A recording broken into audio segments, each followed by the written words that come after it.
If you've ever wondered if a book coach is for you, then you're going to want to listen to this episode. So stay tuned.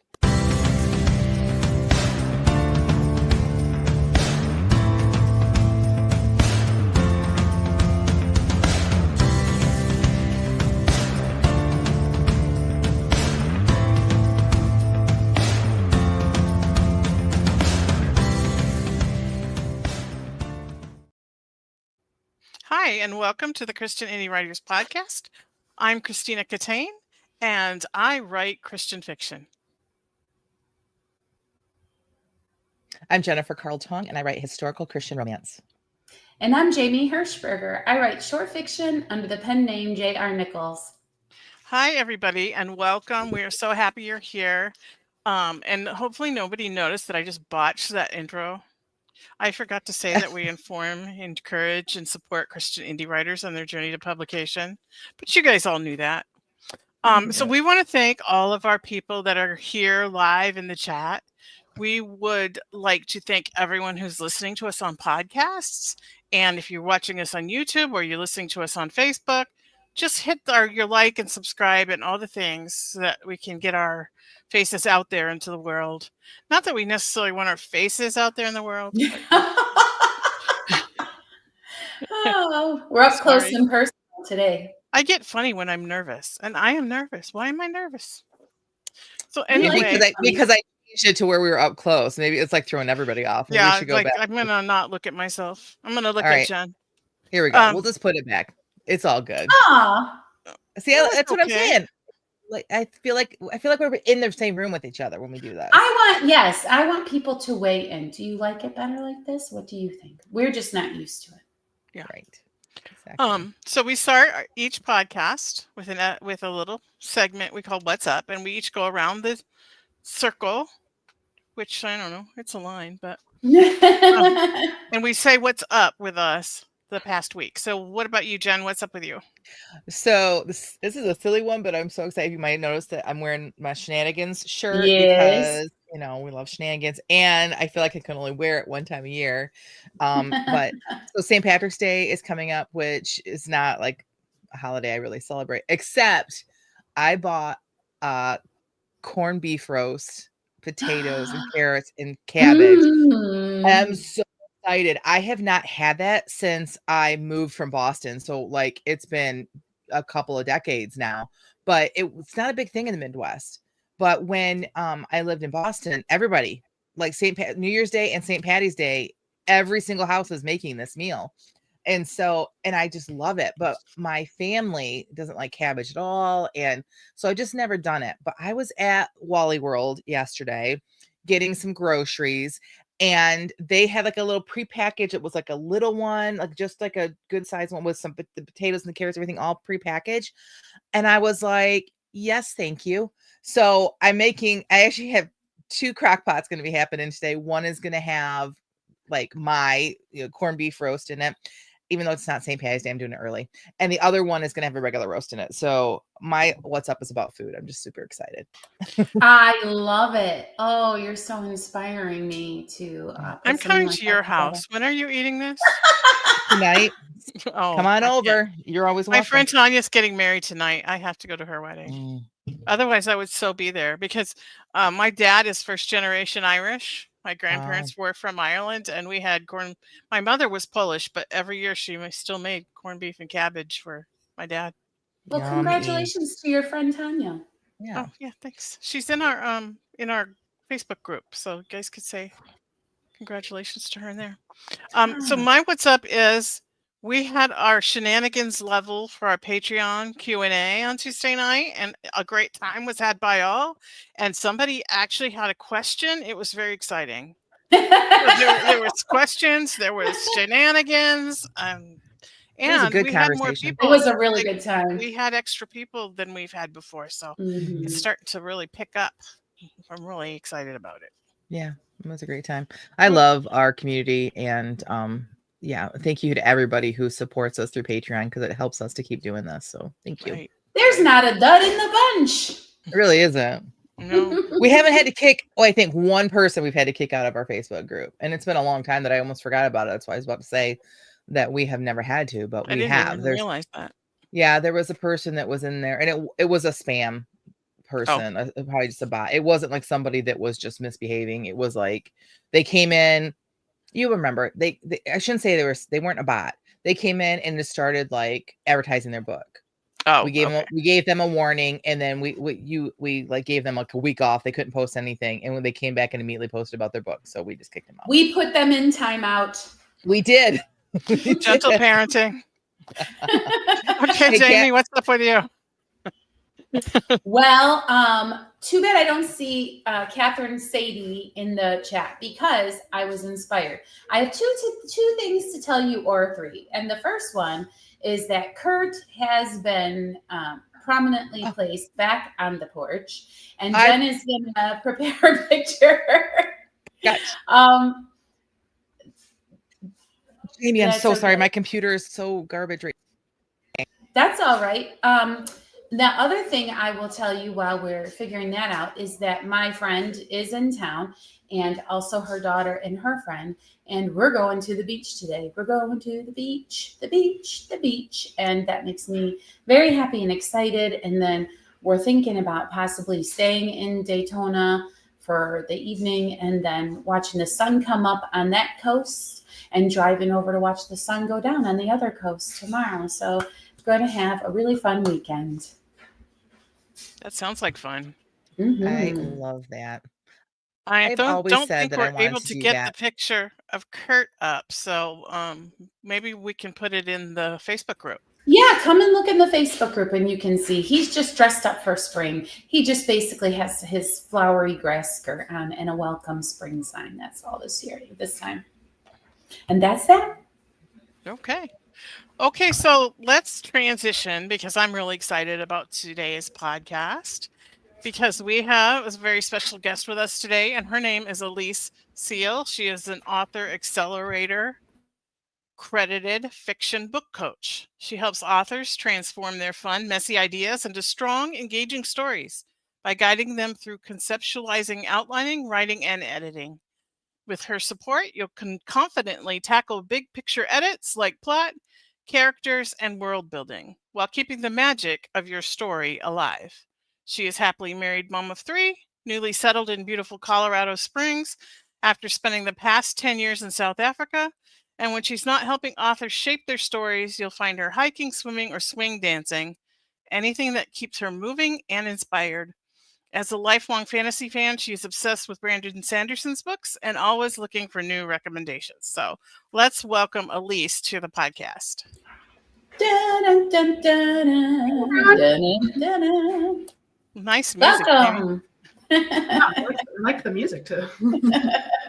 Hello, Elyse. Hey. It's been a really long time since I saw you. Only a couple of weeks. 10 minutes. I'm really excited for you being here, because I kind of, I shared my journey of deciding to hire you, and then the process that you took me through for, what was it? I think it was 12 weeks that I hired you for. It ended up being a little bit longer because of sickness and other things, but the process that you took me through, I feel like now, like, all that stuff is done and I can just write. And it's been really nice. So we wanted to follow up with that and have you come on the show and talk about what it is like to have a book coach, what a book coach is, what you can do. And so the first thing that I'd like you to explain to our audience is, what is the difference between hiring an editor and hiring a book coach? All right. Well, it's like the short answer is a developmental editor tells you what needs to be fixed. The book coach guides you through fixing it. It's like, and I do both. It's like, I often tell people that I'm a developmental editor and a book coach. Because like with you, it's like, you first hired me to do a manuscript evaluation. Mm-hmm. And kind of, I laid out all the big picture problems that were going on in your story. And then was like, hey, do you want me to take you through what I think you need to do to make this better? Right. And you were like, yes, let's do this. So I'm so glad that I did. I'm so glad you did too. It was very helpful. And I think I've said this on the podcast, but if I haven't, I want to say it again that you book coaching me was on awful like my appointments with my therapist. Because all she does is ask me questions. Yeah. And that's really all you did. Well, I mean, a lot of it was like, what about this? What about Mhm. that? What about this? And I had to think about all the answers to all these questions, and it was hard. Yeah, I mean, as a book coach, like my biggest goal is to inspire my authors to trust themselves, trust your instincts, trust your creativity, trust your unique voice. And writing requires a lot of thinking, a lot more than people actually think it does. And it requires making a ton of decisions, which is exhausting and like overwhelming. And you can often like not trust yourself. Like you get to that point where you're just like, I can't do anymore. So it's like, but with me, like, I feel like I want to create a safe space to explore ideas. And like, you can explore your ideas without, I don't know, being afraid that you're getting it wrong, because we're just brainstorming. It's all right. Like throw out all the ideas, even if they're bad. Mm-hmm. Right. So that's why I don't give answers. That's why I'm always asking the questions, because I want to push my authors to go deeper into the story. Like I knew the answers were inside you, Tina.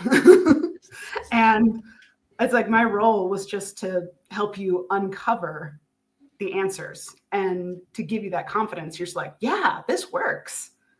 It does. I wanted you to trust your own vision for the story. Awesome. Awesome.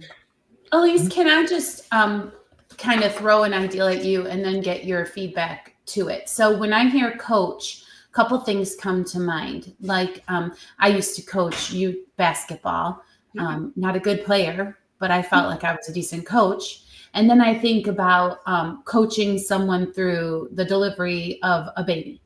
So like if you thought about the context of coaching in other realms, what differences and similarities would you say there are in this kind of coaching? It's like, It's like, well, the similarities is like, I like to focus. I focus on the writing, but I also focus on the person. Right. A good coach will, right? Exactly. It's like, I'm looking for where your writing is weak. Like I did coaching for my aunt, and she could write the most amazing scenes, but quite often she was just like, I'm just gonna get it down, and she would leave out all this emotion. There would be awful info, just like dumps, and I just helped her see that, and all of a sudden her writing just became even more amazing. Because so often we don't see our blind spots. And so as a coach, I want to help you see your blind spots and help you grow into them, but also encourage you and be like, look at where you are, like where your writing is amazing. Like, look at where you are really strong. So it's like, and I feel like any coach should do that. Yes. But it's like, I feel like where it's different is just the fact that writing is so often considered a solo venture. Like, I feel like writing quite often is so isolating. It's not a team sport. Yeah. Where it's just like, it should be. It's like, right. The opinions of others, because a lot of times, like, you get stuck and you allow yourself to stay stuck. My computer is falling. You allow yourself to stay stuck because you're just like, I have to do this all by myself, and if anyone shares any input, then it's not my story anymore. It's right.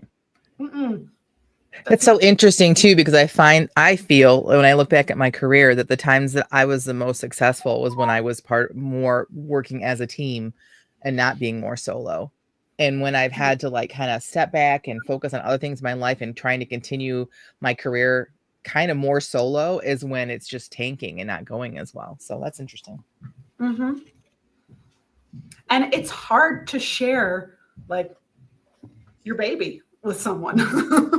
It's just Right. like, this is a creative expression of yourself, and it's very vulnerable to share it with someone. I've told the story. Sorry, I have a delay. Yeah, sorry. I've told the story before too, of the first time we shared in our writing group and my reaction. Like, so it's true. Like, we get it. The three of us understand if you're out there listening to this and you're afraid to share, we get it. We absolutely get it, but you need to do that. So sorry. No, and I very much respect that people who are bringing their story to me are sensitive to the fact that this is a creative expression. This is an outpouring of themselves. And to ask for critique is hard. And so it's like, I remember Tina said one of the reasons she chose me is because I was a medium touch. I wasn't harsh, but I was also going to push her. Mm-hmm. Yeah, for sure. Yeah, because, I have this rebellious streak in me that if you tell me what to do, I'm probably not going to do it. That's so interesting is, people seek out advice from a book coach and then are a little bit reluctant to admit that you might have a point, or like, I'm just imagining, because I remember I used to watch a show called Kitchen Nightmares with Gordon Ramsay, and it'd be like, please come and fix my restaurant. But no, the food quality isn't bad. And no, we're doing nothing wrong. And it's kind of like, how do you get people to kind of accept that, they're coming to you saying there's a problem, and yet they really kind of don't want to hear that there's a problem. Mm-hmm. I guess they want to hear that people are just dumb for not buying their book. I don't know. Do you ever run into that, or have you been fortunate to get people who are receptive? It's like, most of the people that I have worked with are there because they know there's a problem. And so they're just like, and it's like, I am trained and an expert in finding those problems. And so, I don't know, there's a level of trust. Oh, yeah. It's like, I had one person, only one, that was just like, no, I don't agree. And so I do not need your services. And I'm like, okay, that's cool. It's like, I always tell people, I'm like, you are free to disagree with me, because I was like, you are the God of your story. And so you're in charge. I'm here to help you and support you with what I see. But I'm not going to push hard to say, no, it has to be this way. Well, I hope you're sort of a mini celebrity on our podcast because of the way that Tina just gushes about you. And one of the things that I remember her saying that I was like, it just seemed to really shake something loose in Tina. Correct me if I'm wrong, Tina. But you said to her, you are the only one who can write this story. And I understand exactly what Tina was bringing from all of the back context or whatever. But it was so profound in that moment. And would you say that that's kind of a generalized advice to authors, that they are the only ones who can write their story? Oh, definitely. Like, every person has like a unique backstory themselves, and your life experiences bring so much to your story. And that's one of the things we worked on is like I asked Tina, like, why are you writing this? Why are you writing this story? And why is it so important to you? Like, why is it so important to write this story? And that really brought the heart out of what she wanted to write.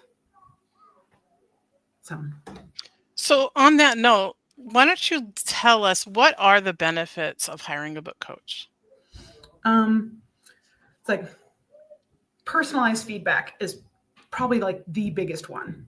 It's like, you had me for 3 months, like telling you what's working, what I wanted you to go deeper on, what you needed to think about. what was going well, what wasn't going well. And that was every 2 weeks. So you're getting feedback every 2 weeks. You're improving. And not just improving, but also able to progress in your writing. Like you seem to go so much faster from what I saw. Yeah, I had been stuck for almost a year. And you were going to give up on that in a year. I was ready to give up. I had started outlining a completely different genre. I was just like, I'm done. But I was then kind of worried about you at first. But then when you started asking me to think deeply about why I wanted to write this story and why it was important, it just all came back to me. Yeah. Like, this is why I want to write this story. And it's like, let's see. Another thing is a book coach gives you structure, kind of gives you a step-by-step of here's what we should work on next. Like, so sometimes you just need direction in your writing. You're just like, I have so many things that I could write today, but it's like, we need to focus on this area. So this is where I'm going to really hold my focus. This is where I'm going to shine kind of like the limelight. And there's also just accountability. It's like, I know Tina was just like, I had to get this done because it's like, I'm paying Elyse and I'm going to get my money's worth, dang it. Well, right, especially when I got towards the end there and we only had like a couple times left. I'm like, I got to get as far as I can because I'm not going to have her pretty soon. And yeah, sorry, Jamie, didn't mean to cut you off. Oh, that's okay. Your feedback of why this story, do you think, I guess it brings me to benchmarks of where you're trying to get that you would qualify as quote unquote good or in the right direction. Because I would feel like sometimes an idea would come to me that would feel a little flimsy or thin, that I don't really have any kind of a why behind it. So would you say that if you don't really have a strong why this story, that you should maybe discard that story? Or should you wait to write it until it feels like there is a why and that it isn't just, I don't know, just a fluffy little thing I want to write? Do you understand my question? Yeah. And it's like, when it comes to a why, I don't feel like there is a wrong answer. Okay. And it's like, and I feel like we usually start with the fluffier answers. Like, I like with some of my clients, there's like, I want to write this because I want to make money, which is totally valid. Amen. And right. I was like, I want to write this because I want to entertain people. Like, I'm a huge, like I said in the bio, like I am a huge fantasy enthusiast. I love just getting lost in a world and not having to deal with reality sometimes. And I know a lot of people go to books for that reason. And so a perfectly legit reason is like, I want to write this book to entertain people. And it's like, but then you can keep going deeper. Because like, I know Brandon Sanderson, he said that like, I write to entertain people and to get people lost in this world. But that is because to him, when he was in a dark space, fantasy was that for him. So that's one of the motivations behind his writing. And, you know, that just goes a little bit deeper. It's like, it's because of his past experiences that motivates him to write and to know that his stories are going to impact people just like other fantasy stories have impacted him. I want to marinate there for a second. I think that is so good because I think that there's two things there. Like, why are you writing this particular book? Right. I think that's really important for us to really like think. And like you said, go past the fluff questions and really get down deep. Why this book? Why this book? But I think that like on a broader level too, like why are you writing in general? Like you just said with the Sanderson thing there. Mm-hmm. I think that like if you were maybe struggling with your writing, or you're struggling with like what genre you should write, or like it might be possible that like you haven't really just decided in your like you actually told yourself or thought about that, like why do I want to write, and get to the meat of like what is it that is actually inspiring me. And I think that maybe when you can, that helps, because I've talked at length about like the influence of my life at a young like a preteen teenage years that Christian romance had on my life, and it really helped to set my mind of like what I wanted in marriage, and like what God's view of love was, and that I know is what motivates me to write my genre. So I think that's interesting that we've never actually really talked about that, like why do you write. Yeah, interesting. Sorry. I just wanted to marinate there for a second. Yeah. I was like, that's why it's my first question. Like when someone signs up to work with me, it's like a lot of times it's one of the first questions I have in my intake. I was like, why do you want to write this book? And a lot of times I don't get like a deep answer, and that's okay because it's a starting point. Just when you think you've answered the question, she goes, let's go deeper. It's like, because Jamie, you said like, there isn't a deeper one. It's like, I challenge you that there is. Okay. So tell us what hiring a book coach looks like. So like how to find one, or like, yeah, the whole process, like, okay, how to find one, and then what it's going to look like, the relationship, and as you go forward. All right. Well, it's like, I know you found me on Author Accelerator. So Yes. They have a list of all of us who are certified there. And there's fiction and there's nonfiction. And there's memoir for those of you who write memoirs. Like that's new for them. One of the things I really encourage people to do is not just look at the list, but like once you've found someone that you're like, maybe, is to maybe like look at their website or their social media stuff. Oh. And see what their offers are, because book coaches work on different things and we focus on different genres sometimes, or sometimes like a book coach will focus on helping you conceptualize and like go from like kind of like the concept and like all your messy ideas that are all, way out here, and help you connect them. And then like we'll help you to get that outline, and then we'll kind of like send you out to go write. Some will help you in the actual like writing process. I've done that, where I helped someone write their first draft, and just having that accountability. And then there's also something else I've done where like Tina came to me and was like, can you give me a manuscript evaluation? So I did that. And then I always have kind of where the struggles are in your manuscript, and then kind of action steps on how to work on them. And so Tina and I, we just went, do you want to do 3 months of coaching where I coach you through these action steps?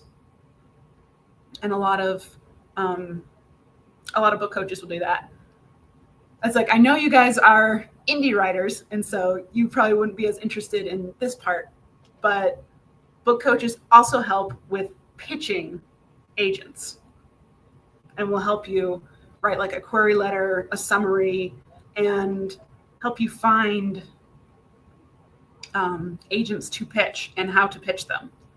Or even like if you're going to a conference and you want someone to help you pitch to specific agents, they can do that too. So it's really from beginning to end. Like I even know some that help with marketing. Sign me up. I know. I know. What is if you don't mind me asking, what is the credentialing process to be doing what you're doing with, I'm sorry, I forget the name of the platform. Author Accelerator. Author Accelerator. And, is this something that you have a certain number of hours being trained in? In other words, what are your credentials, and how do people sort of evaluate a book coach in that way? So when it comes to book coaching, it's like there isn't like a certification, like there isn't a mandatory certification.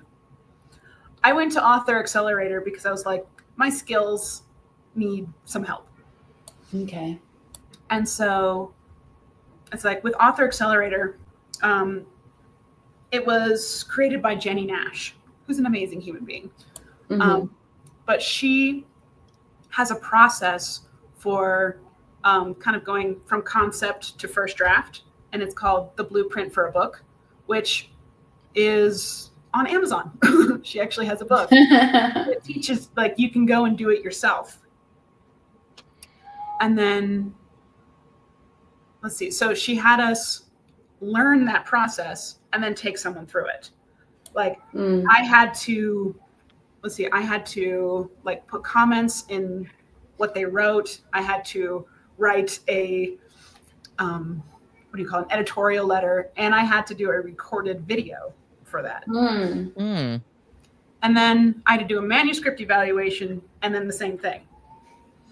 And then I had to take someone through kind of like a pitching process and help them with their query letter and their and a summary.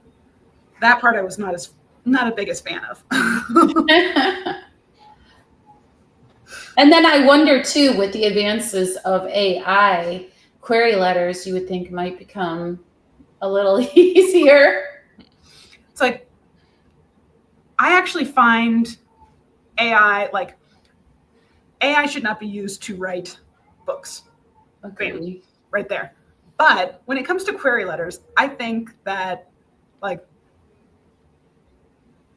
I encourage people to be like, hey, like, write your query letter, put it into ChatGPT, and then ask it, like, where is this weak? And where is the strong? So you're not asking it to write it for you, but you're asking it, where can I improve this? To evaluate. Yeah. Yeah. I still like the put my 10-year-old resume into ChatGPT the other day and asked them to update it and make it more professional. And they did. And I was really happy with what they did. Yeah. I still like the idea of writers, though, coming to a book coach, because we do have people in our community that are hybrid, that do both. And then we also have people that are unpublished that are trying to decide. But I like the idea of them coming to a book coach to help with the pitch and with just that whole arena, because if there's any area in our sphere that scam artists are attacking, it is the newbie Christian writers. Yeah. Like specifically they come at, there's there's a lot of vanity presses that are like labeled Christian that are they're just scams. Like, and so I feel like having this well-vetted group of people that their whole thing is to make you successful and to make your book better, make your pitch better. So if anyone's listening and you're thinking about pitching or going that traditional route, you may want to consider reaching out to Elyse or someone in at Author Accelerator and getting some feedback, because we've ourselves stopped some people from like investing money that was for sure a scam. So yeah.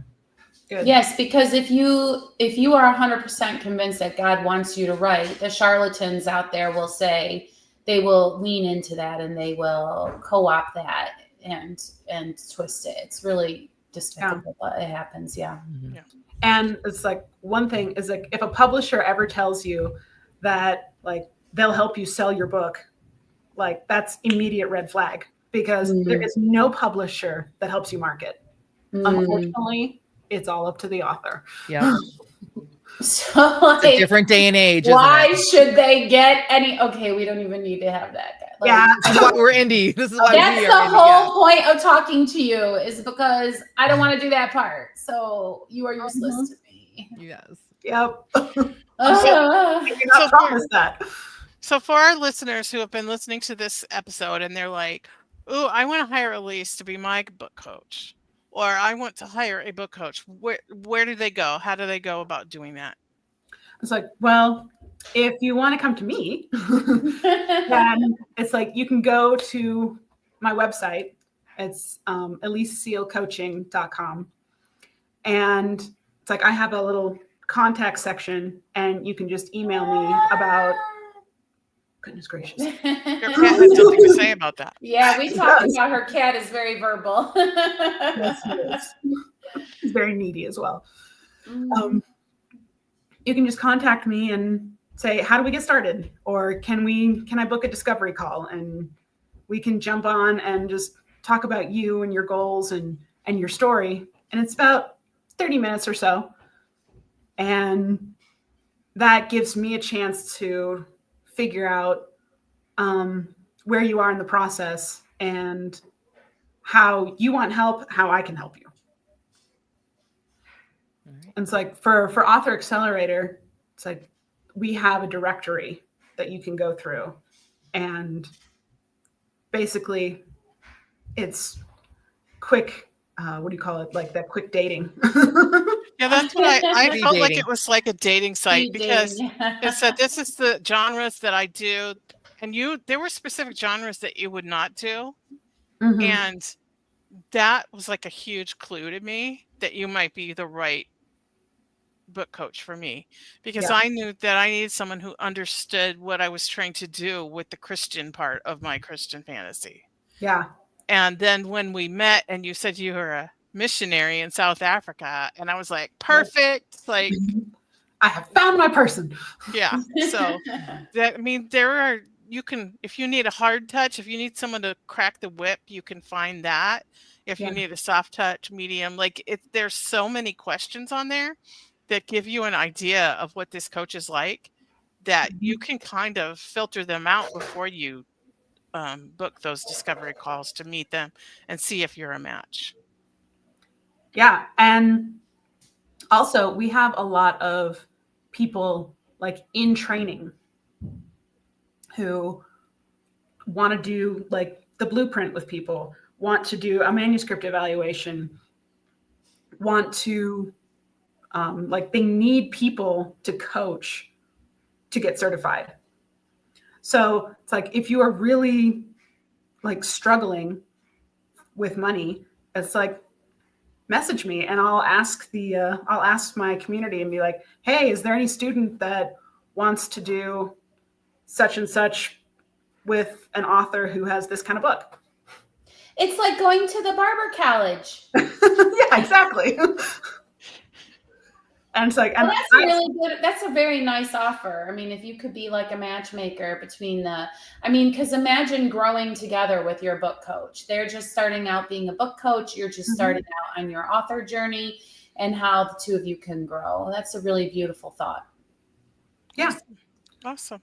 Okay. We will put the link to your website in our show notes when we're done here. And it's like, I also sent you a gift for any of your viewers. You can put those in the show notes. And it's basically, if you're starting out, here's 5 kind of big picture questions to get you thinking deeper and kind of putting, when you're doing a puzzle, doing those outer pieces first to help you kind of get the big picture of your book. How nice. Thank you. So I'll put both those things in the show notes, and you guys should head over there and check that out. So we need to transition to our next segment of the podcast, and that's what we call the feeding of the backs. Yay! And this is because once upon a time, when we were first sharing our pieces in our writing group, Jamie would say, well, is your back well fed? Well, did you get enough feedback? And we would say yes or no. And so that's where the feeding of the backs came from. I like that. So because we don't have time to plan, we don't have time to edit or revise, we just write, we get a prompt and we just write for 15 minutes, and whatever comes out, comes out. We only give positive feedback during this section of feeding of the backs. If you want to learn more about actual critique, we do have episodes on that, and we can put that in the show notes too, so you could go look at that. But let's start. You want to go first, Elyse, or you want one of us to go first? Sure, I'll go first. Elyse was gracious enough to join us in our sprint. And so I'm excited to hear what she wrote. Me too. Can you tell everyone what the prompt was, and then go ahead and read it? So it was a sentence, and it was, as soon as she walked in, she felt the tension. And Tina told me that this prompt reminded her of me. Oh no. Because I was always saying, where's the tension? Where's the conflict? Oh, great. I love it. But it's funny enough, like as a book coach, most people expect that I have written a book or like I'm a writer, and I'm actually not. No, I think that's great. So I bet you're quite a reader though. Oh yeah, 100%. And so you know what you like, and that's who we want to be evaluating our books, is the people who are going to read them. I think looking for another writer, I mean, I'm not going to say that that's a mistake, but I'm saying like, who do you want to hear from? You want to hear from your potential audience, in my opinion. Yeah. So it's like, this is actually my first time I've ever done a sprint or a prompt. So I was kind of. And you're sharing it live. Yeah. Wow. I was excited, but I was also just like, I have no idea. No idea what I'm doing.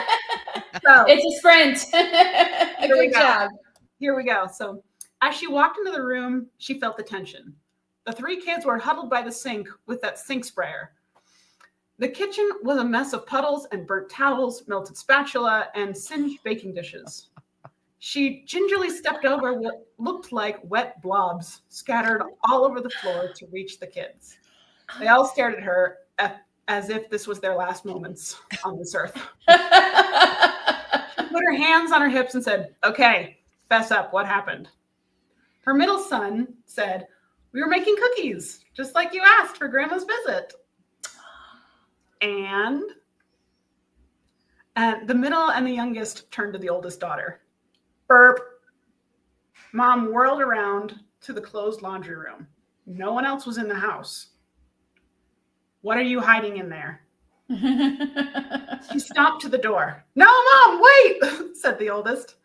Too late. She wrenched open the door to find the last thing she ever expected. A dragon. Only a hatchling based on its color. But it was already the size of a small pony. It sat in the dark corner, licking its lips, fascinated while it was watching my clothes go around and around in the washer. The youngest pointed to the dragon. It ate the cookies. The dragon let out another burp and sparks flew out. Oh, I love that. How fun. I love the idea of the dragon being mesmerized by the laundry because it's so cat toy for a dragon. Do you know what I mean? Like, yeah. I love that imagery. Very well done. And I have to say, I was not expecting a dragon in the laundry. No, like, I was not. Totally. A raccoon, maybe a squirrel, right? Or their friends next door. Or, I don't know what I was thinking, but right. Yeah, really good. Yeah, remember, I'm a fantasy nerd. Yeah. Well, yeah, I mean, like it was fantasy when you say dragon, right? Like it really like tells you the genre. But I love that, like as a mom, it was so relatable. Like, like say when I was just like, yeah, I feel like I've seen this scene in my own house before. Like it was just really great. So they burned kitchens. They burnt the cookies, just not how you think they burnt the cookies. Mm-hmm. Right, exactly. Catherine in our chat agrees. She says, "Love the dragon." She didn't expect it at all. That's the same. Awesome. That was great. All right, Tina, who wants to follow that? Oh, I was voluntold you, Tina. What's that? I was going to voluntold you. Oh, all right. Not it. Yeah. Okay, let me I've set the bar too high. Well, you know, I'm a fantasy author, but what I wrote did not come out as a fantasy. So. Oh, interesting. Okay. I feel like I was about 3/4 of the way through it, and I was like, "Am I writing a Jen story?" Oh, I was like, no, my someone's gosh, going off a cliff. Channeled Jennifer. I don't know what's going on here. Remember when we did that for our sprints once? We had to write like we were each other. That was so fun when you do that again. That was really fun. We knew exactly who we were all being right away. Yes, it was great. Okay, here we go. As soon as Ashley walked in, she felt the tension. She stepped back, intending to slip back out. Whoa, said a deep voice behind her. She turned, finding herself looking into Sam's blue eyes. She wanted to say, excuse me, slip around him, flee back to the safety of her office, but then he smiled at her. It's okay, he whispered, winking at her. I've got your back. Taking a deep breath, she pushed her shoulders down and back, lifted her chin, did her best to smile with her eyes instead of her lips, and headed to her designated chair. Mr. Messerschmidt scowled at her from his spot at the head of the table. She pretended not to notice, and then she turned to Kathy, seated to her right. Kathy had her phone in both hands, thumbs on the screen, head bowed in concentration. The screen was dark. Way to hide in plain sight, thought Ashley. Not wanting to blow Kathy's cover, Ashley pulled out her portfolio and set it on the table in front of her, followed by 3 pens, a black one for taking notes, a red one for edits, and a yellow highlighter. She placed her phone screen down on the table above all this, then took a sip of her coffee. Sam smiled from across the table. Venti flat white with almond milk, right? He said. Ashley wished he hadn't asked her a question. Between the fluttering in her stomach and the sensation simply looking at Sam caused, her mind refused to latch on to the question. She was saved by Mr. I can't even pronounce his name. Messerschmidt, who cleared his throat. Shut the door behind you, please, Charlie. Those who are late are out of luck. Charlie, Mr. Schmesserschmidt's assistant, I'm going to have to change his name, looked up sharply at the man, who met his gaze with hard eyes. Charlie shut the door as he stepped out into the hallway. Alarm bells began to ring in Ashley's head. Where was Mr. Rawlings, the CEO? Dun, dun, 3, dun. Dun, dun, 2, 1. dun. Please, please, please don't change his name. Like, No, he's I already love it. real to me. Like, that was my favorite thing of the story. Like, as soon as you started talking and you said his name, I'm like, yes, I see this dude. I see. Oh, He's this bald, unfortunately, you're short, little, glitching a kind little of chubby bit. guy. Like, I don't. It's just delayed. but We hear you don't- eventually. Okay. So, Just don't change his name. Moral of the story. Love it. Don't change his name. Me too. Same. And I love that she has so much going on, and here's this distraction of this attraction or whatever is going on, and how aggravating that is, because you can't enjoy it, right? It just feels like another stressor. I mean, hashtag relatable, right? Because Right. who has time for this nonsense right now? But in a different phase of your life, you would just be like, a man who knows my coffee order, swoon, And instead, because of the actual what is going on, I love that. I love that her world is not man-centric and that she's got more going on than just like, this guy's a hottie. So good job. yeah. Really well done. I was going to say that man's name was the most fantasy thing ever. Oh, Because he's like, that is so fantasy, where it's just like, I have no idea how to pronounce this name. I do in my head. I can't get it out of my mouth. It's terrific to read, though, I bet. And neither can the reader, so it's all good. Jen, do you want me to read yours in the event that you're a little too glitchy, maybe? Yes, please. It's in the Okay. folder, so. All right. Means y'all are going to have to hear me yap a little bit for a long time, but. Oh, good. It's like our Okay. first meeting. Jamie's reading mine. Yes. Our very first. Yes. All right. Don't melt, Jen. No, it's All right. So here we go. As soon as she walked in, she felt the tension. Cade stood, hip resting against his work table, arms crossed. Shane stood across from him, balled up fist resting on his waist, the muscles of his forearms flexing angrily. Charlotte wasn't certain why he had rolled his sleeves up, especially in the presence of a lady, but for some reason, she couldn't take her eyes off them. The sinewy muscles pulsed almost in unison with the beating of her heart. She felt the tension in the air, and it was thick as molasses in winter. Am I interrupting? Yes. No, they both snapped in unison. Well, which one is it? She asked in her sweetest, I'm so innocent voice. This doesn't concern you, Shane growled. He didn't look her way, but it was obvious that he was addressing her. No, of course it doesn't, except that she's the one you want thrown out into the street, Cade said in a much calmer tone. Oops, sorry. But his words held no less venom. She doesn't have to go into the streets, but she can't stay here. We had an agreement, McNeil. Cade's shoulders dropped as he pushed away from the table. What do you expect me to do with her? Charlotte couldn't believe her luck. Cade was not only defending her, he was concerned about her well-being. Her heart soared. She took the opportunity. I don't want to be the cause of such a ruckus. There really is no reason for you two to squabble about this. I'll just come live with you at the ranch, Cade. Uh-oh. Over Colleen's dead body, you will.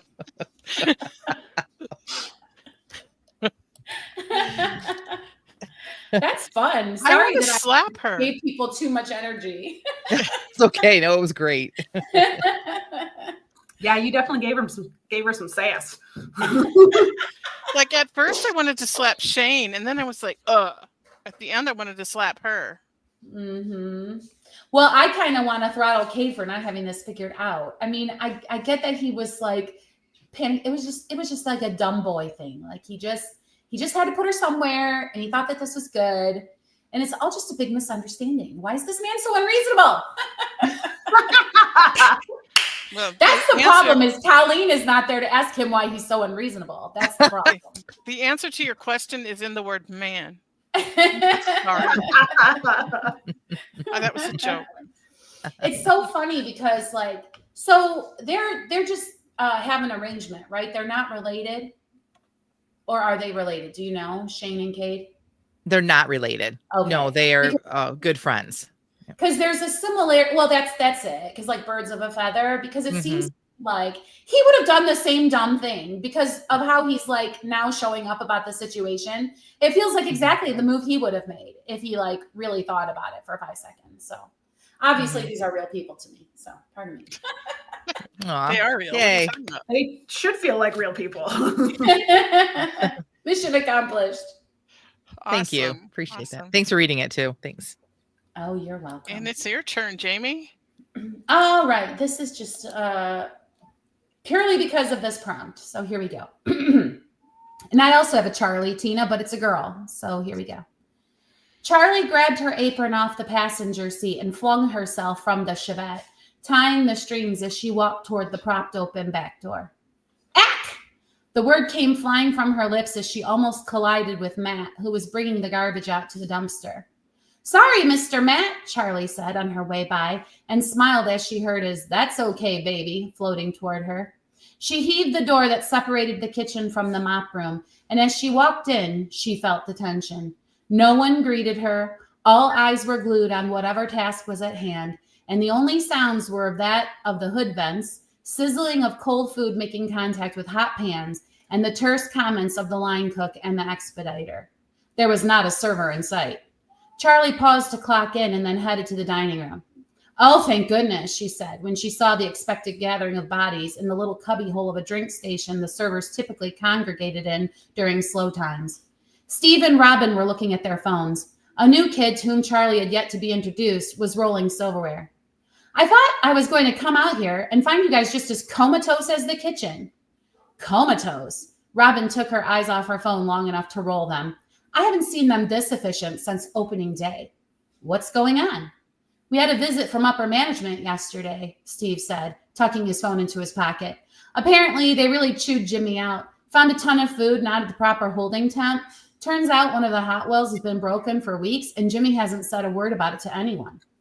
I tried to tell them the beans were coming out cold. Robin rolled her eyes again. I have to go check on my tables. She left to do so, and Charlie watched her go. I don't think she likes me. I don't think she likes anyone. Who cares? What section are you in tonight? Aw, snap. Let me go see. She headed for the hostess stand as Mandy, who'd been in the role for just a few days, was leading a table of 4 away from it. This is you, Charlie, she chirped on her way by. Oh, terrific, Charlie said for the benefit of the customers, then scowled as she turned to look at the floor plan. I haven't even had a minute to get my bearings.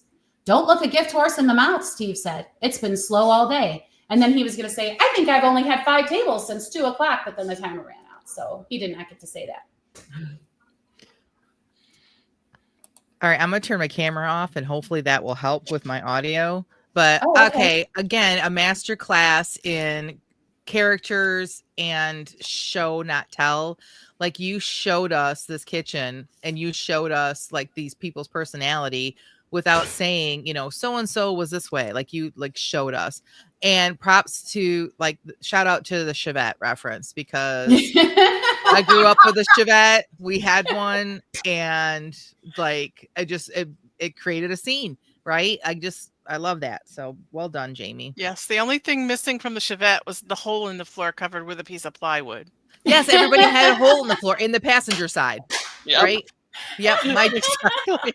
Like as a kid, I didn't realize that it was like actually a flaw. Like it was something that everybody had. Because my dad always teased my mom that it was because whenever he would break or she thought he was too close to somebody, she would like physically put her foot down like she was breaking.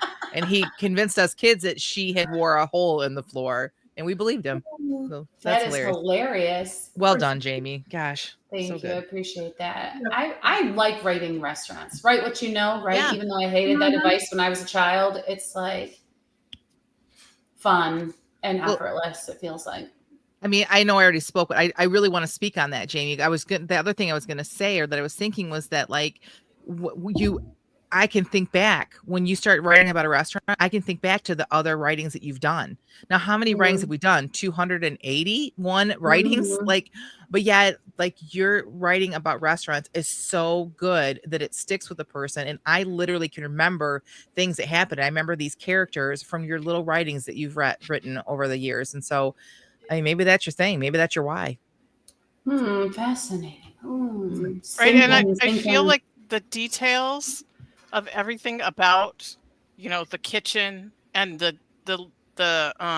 vocabulary that goes with the different positions and what's going on. Like, you know, what was that? Like a hot something? Yeah, the hood vents and the hot pans. Yeah. Well, you said that. Oh, the hot well. Yeah, I don't even know what that is, but it didn't matter. Because your character knew what it was and the characters around her knew what it was. And so the story kept moving for me. Yep. But like all the vocabulary and all the details and even the personalities of each of the people working there were so real. It was, yeah, it's just great. Awesome. Yeah, I think she would be my work bestie. Yeah. Robin is something else. Okay. Not that there's a real life Robin. But there kind of is, because Catherine says Robin took her eyes off her phone long enough to roll her eyes. Like we all know a Robin. Like it's so good. Yeah. Oh shoot, I'm working with you today. Okay. Well, it is 10:58, and it is time for the What's Next segment. And I'm gonna let Jamie go first because I know that you got to jet out of here right at 11. So. Yeah. Well, thanks everyone. What's next? I really appreciate thinking more about my why, and I'm going to ruminate on it because I think that's maybe what keeps me from writing or whatever, is because I think my why is a little bit misplaced. And as you're talking, like percolating thoughts are happening, and so I'm taking that away to ruminate on. So thanks, Elyse. That's awesome. Good. All right. What about you, Jennifer? What's next for you? I'm going to buy a computer. Like, yay! It's like I cannot delay this anymore. This has been a ridiculous episode, and I'm so sorry. But I really can't do anything. I can't work on book covers. I can't do anything. So I'm just gonna spend the money, which is we'll pray for you to find a screaming deal. Thank you. Appreciate that. Absolutely. Look on Facebook Marketplace. There's still some good secondhand stuff there when it comes to computers. Yeah. What about you, Elyse? What's next for you?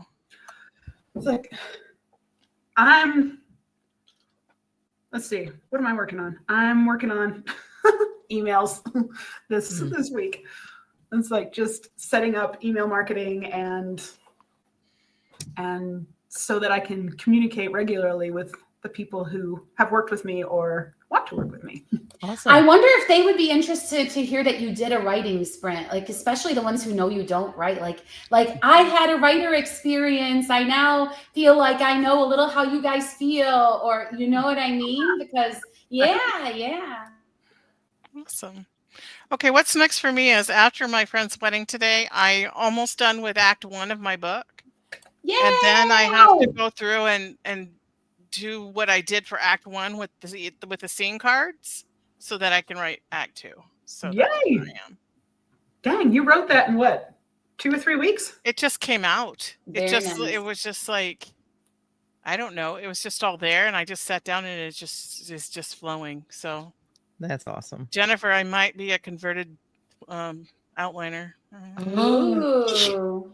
I'm going to convert the world one writer at a time. I definitely have opinions about outlining. So. Well, we'll have to have you come back another time, and we'll have to discuss those at length. Sounds good. Thanks for joining us, Elyse. All right. Thanks for having me. So that's it for this episode of the Christian Indie Writers Podcast. Until next time, may your pen be prolific, may your deadlines be met, and may all of your words honor Christ. Bye now. Bye. Bye.